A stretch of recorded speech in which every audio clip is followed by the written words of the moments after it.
Hi, I'm doing a quick version of how to do a Webex session. This is for in-person classes via Webex where we're hosting the Webex session. This is the way we used to do lots of meetings. Obviously, during COVID, this fell out of favor, but it's coming back now, so this is a refresher. What you want to do is go to rapidtext.webex.com and you want to see what you're logged in as. Whatever session you have is going to have its own login. They're all different state names: Boise, California, Texas, Alabama, etc. Right now I'm logged in as Boise. The session that I want to log in on is Boise and it says start here. But if it wasn't under Boise, I can click on the name I'm on now and click sign out. This is something that comes up all the time. People tell me they can't start their class. There's something wrong with it. They can't start it because they're logged in under the wrong name. Their Webex, rapidtext.webex.com, has saved the incorrect setting, so they need to log out. So click sign out if you're under the wrong name. Now you can click sign in and you would put whatever else in here you want to and click login. I'm going to go back to Idaho though. It's always going to be the state name and then the password is always the same. It's capital P, the @ symbol, SS, lowercase, WORD, 1. Um, so for the avoidance of doubt, capital P, the @ symbol, lower SS, WORD, and then the number 1 at the end. That's the password for all of these particular accounts. Then I'm just going to click login. And I'll see that instead of saying join over here, we don't want it to say join because we're hosting it. We want to click start.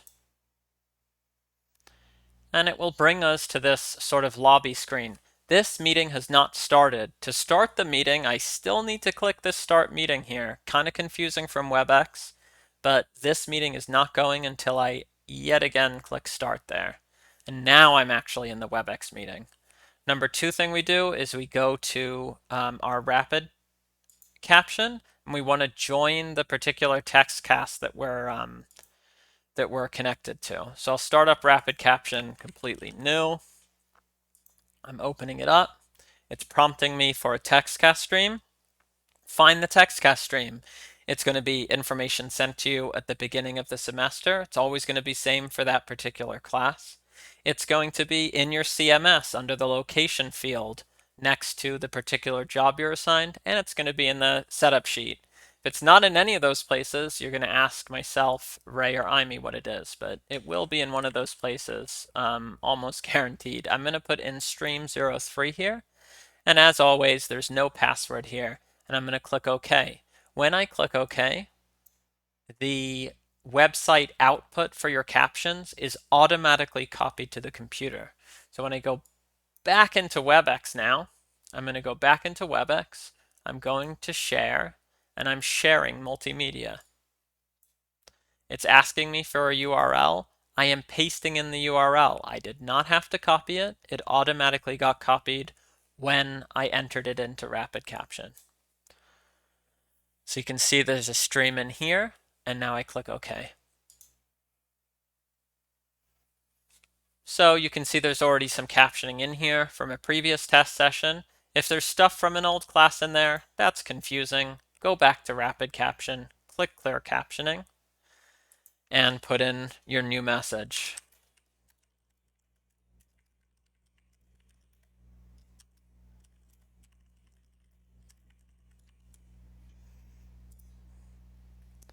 And then if we go back into the WebEx session, you can see my doleful attempt at humor is up here.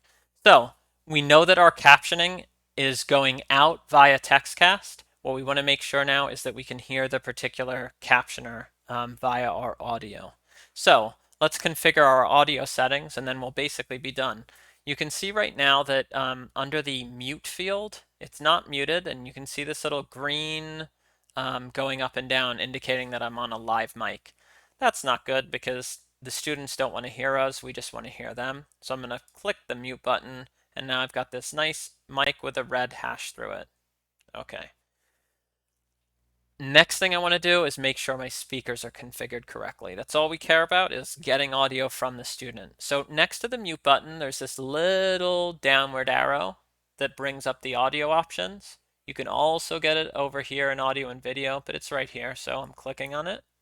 And I'm going to make sure that my speaker, which is this top section under speaker, is using the correct headset. I'm using a Logitech USB headset right now. You'll just have to take my word for it, and it's checked.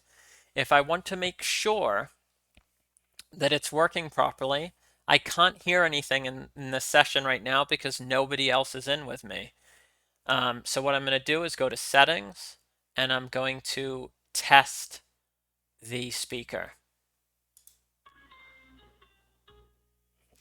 And I don't know if you can hear that through the mic, but I assure you it's playing a really irritating tone in my ear that tells me that my speaker is working correctly. And I would just close this.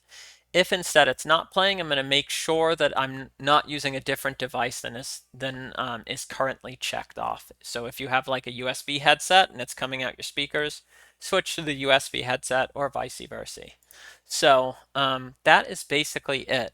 Obviously, there's other issues that can come up during one of these sessions with regard to problems occurring. I've made a longer video that covers those other issues, but this is the long and short of how to get your captions out and how to hear the student. Thanks.